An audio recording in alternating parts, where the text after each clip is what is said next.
What's going on, Beamer fans? Welcome back to Beamerview. For today's video, we're going to be going over the features that you should consider turning off inside your BMW. If this is your first time on this YouTube channel, Beamerview, what we do here is teach you everything there is to know about BMWs. We go over all the hidden tips and tricks.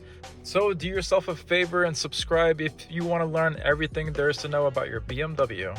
Also, just a quick mention, I did buy myself my first Lamborghini, and there is a brand new personal channel that I am building. So if you guys want to deep dive into my personal life and all there is to know about my new car, subscribe to this channel too, and I'll see you on the other side at the end of this video. So let's get right into it. So for this video, let's go left to right. We're going to go over some of the features inside of the BMWs, especially the new ones, that you may want to consider turning off as soon as you get into it. First thing on the left that comes into my mind is going to be the side mirror tilt feature. Now, depending on which side mirror you have selected, your side mirror right there on the right side will tilt down.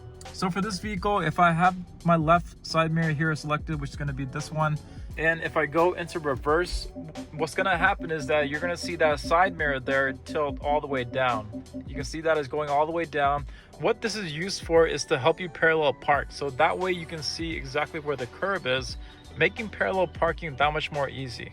But for the vast majority of people who are not parallel parking, what you do want to do is select the opposite side, so that now whenever you go into reverse, you're going to see that the side mirror there just stays the way that it is. So that is one thing you may want to consider switching or turning off, is that side mirror tilt function. Now this next one is going to be a huge one if you have a garage and if you park inside of a garage. And I personally did this in my BMW as well. If you go into your BMW, if you go into the settings, go into doors and windows, you're going to see this function right over here called unlock when approaching. I personally recommend all my clients to just go ahead and turn this guy off, because whenever you walk around your BMW, your car is going to think that you're about to get into it. Even if you're just walking by your garage, if you're just trying to throw out the trash, if you have your key on you, the BMW is going to think that you're trying to walk into it. So what's going to happen is that you're just walking around your BMW trying to run some errands, and the vehicle will continue to unlock and lock itself. The reason why I say to leave this one on and leave this one off is because you have to grab the door handle regardless. So the BMW is already going to unlock itself just by you grabbing on the sensor on the door handle. So then this way, whenever you're walking around your BMW, it's not going to continuously unlock and lock and unlock and lock and make that annoying beeping sound. And while we're talking about that beeping sound, that may be another thing you may want to consider turning off. I personally left this one off, but I can't imagine some people who absolutely do not like this feature. Sound on lock and unlock. Right now mine's grayed out because the profile is not set up, but you may want to consider turning this one off too if you don't like the sounds that your BMW makes, or it might be something where it might be annoying your neighbors. I've had one person come in today or last week about this feature, about the kick to open and close the tailgate. So that was one thing to watch out for. Inside tailgate right here, for all the newer BMWs, you can consider turning off that feature where the trunk can close itself whenever you're moving your foot beneath it. It may be good to have the open with foot movement on, but many people may consider turning this one off, because if they're grabbing their groceries and if they accidentally just do a wave beneath the trunk with their foot, the tailgate may come closing down on you. So just watch out for that. The newer BMWs are doing a pretty good job of reducing the sensitivity for that, so you may not have an issue if you have a newer BMW. But if you do have an older one, the sensor used to be really broad enough to the point where you may have kicked beneath the car or beneath the trunk, and then the trunk would come closing down on you. So just watch out for that one. Another one is going to be privacy settings. Now, if you don't already know, whoever has the app, if you have your location settings on the app, whoever is connected to your car can see your location. So just watch out for that. People who value privacy or don't like surprises or being stalked or whatever, this may be one you want to consider. If you go into system settings right over here, you can see data privacy, which should be here. You can go up to this magnifying glass way up here and then just do a search for privacy. If you're not seeing that, you may have to go back into your apps and then search for system settings and scroll all the way down. You'll see data privacy there. There are some where inside the app you can track your location. So again, for some people who just absolutely do not like being tracked, just keep that in mind. If multiple people are connected to your car in their app, they can see where the car is. So this may be one or two inside here that you may want to consider to just deactivate. So keep that in mind. A big one that many people, including myself, deactivate is going to be lane departure. If you want to turn off lane departure is that feature where if you're driving on the highway or a fast local back road, if you tend to go outside the line without using your turn signal, the vehicle will try to jerk you back into the lane. BMW has done a great job of trying to make this better, but in the older vehicles, it used to be really intrusive. If you want to turn off lane departure, you want to go into your settings, go into driving settings, which is going to be located right over here. And then once you go into that, you're going to see lane departure warning right over here. This is something you may want to consider deactivating. If you wanted to consider turning off iconic sounds, this is going to be that artificial engine sound that plays through the car. If you just want a quieter car, you may just want to consider deactivating that. It'll make the engine sounds and the crazy whirling noise that you may hear from the engine just a bit more reduced. So that may be one you may want to consider as well. Another one, probably the biggest one, is going to be turning off your engine start stop. You could do it two different ways, or many different ways actually. If you want to turn off engine auto start stop, go into driving settings, you'll see it located right over here. And then if you turn that off, that is going to be the way that you can deactivate it. The easier way is if you're just on the home screen, just drag this guy down. You'll see it located right over here. This is how you can turn off your engine start stop for just that trip. Again, just to mention it, you have to press on that every single time you get into the car, which may be annoying to some people. But for the newer cars, they did make it a lot more smooth, so you should be okay. Another way to bypass that is if you go into sport mode. If you tell your BMW voice command to go into sport mode, it'll bypass that. Lastly, if you go into my modes, you're gonna see your sport mode located right here. That is another way you could turn off that engine start stop. For my climate control people, this one shouldn't be that complicated, but some people, they like to keep different degrees of temperature on each different side. You can turn off sync if you want, but even if you had that on, if the passenger were to just make adjustments here, you'll see sync turn off all by itself too. If your climate control is in a manual mode, I would go ahead and turn that off by going into auto. Now the BMW will just control its climate control just like it would your house. All you have to do is just control your temperature located right here, and then the BMW will take care of the rest. Now here's a couple controversial ones. These are features that you may have paid for your BMW, but I have seen some people who just absolutely do not like it. One of those is going to be your heads-up display. We actually just did a video on this one too, but your heads-up display is located right over here. Many people do not like that on. It makes it really distracting for driving, messes with the perspective of the road. So a couple different ways you can deactivate that. You can just click on this, get the BMW voice command, and just say turn off heads-up display. It will deactivate that.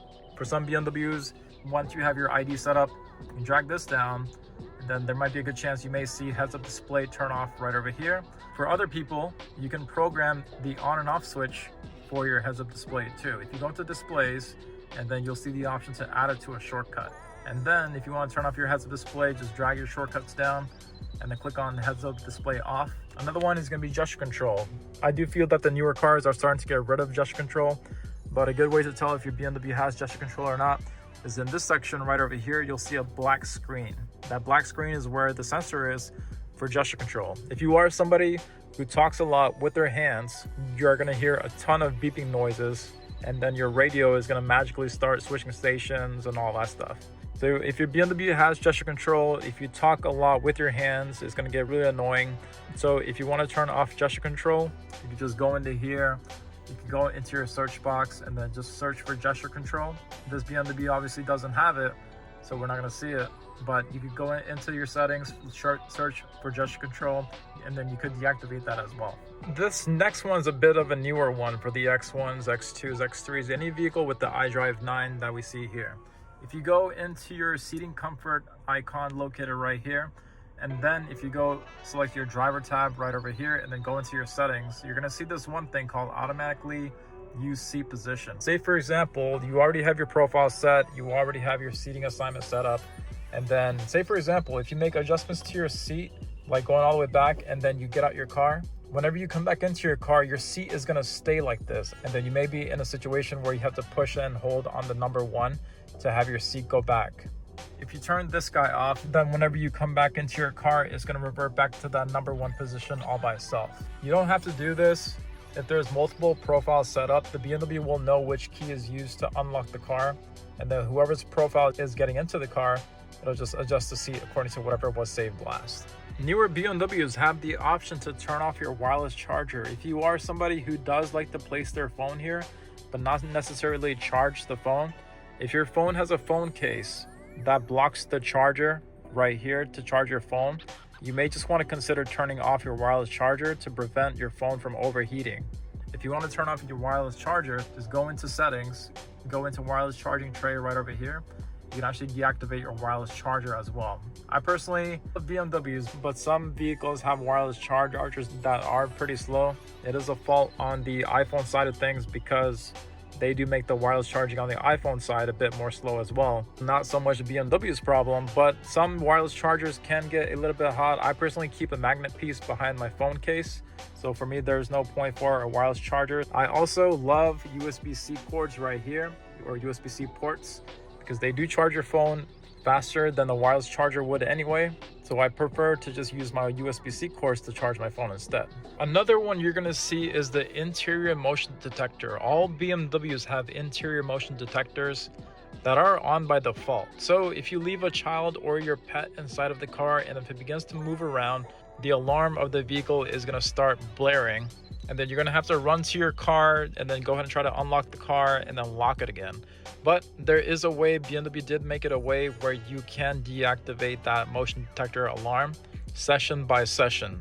So whenever you turn off your car, you're gonna see this function located right over here where it says anti-theft alarm deactivate once.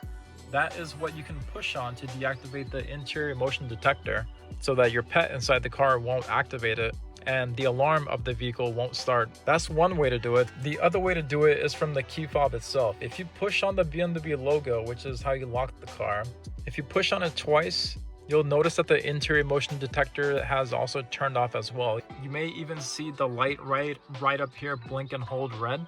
That is one way to tell that the interior motion detector is off. But yes, if you push on it twice, 1, 2, that does deactivate the interior motion detector too. So that may be something good to do if you have a pet that you're leaving inside of the vehicle, so the alarm won't go blaring off. And to wrap it up, another big one to turn off. This one is just going to be a really brief one, but if you were going through a car wash, you're going to notice that whenever the brushes are touching the car, that is going to make some very annoying beeping sounds because the sensors are just getting demolished by all the different car wash brushes. So once you hear your BMW making all that crazy beeping sound, what you could do is you're going to see this guy right over here. All you have to do is just push on that, and then the annoying beeping sounds will just stop for just that period. You don't have to worry about reactivating it. It should just reactivate all by itself. That is one way to turn off those annoying beeping sounds whenever you're going through a car wash. So everyone, that is my list of annoying BMW features you may want to consider turning off, or features you should just go ahead and turn off. If you all think that I missed any one of them, feel free to write it down in the comment box below, and I'll make sure to address it for the next video. Don't forget to check out the BMW key fob covers right down at the bottom of the video, and also check out my new Beamerview channel that has a personal take to it.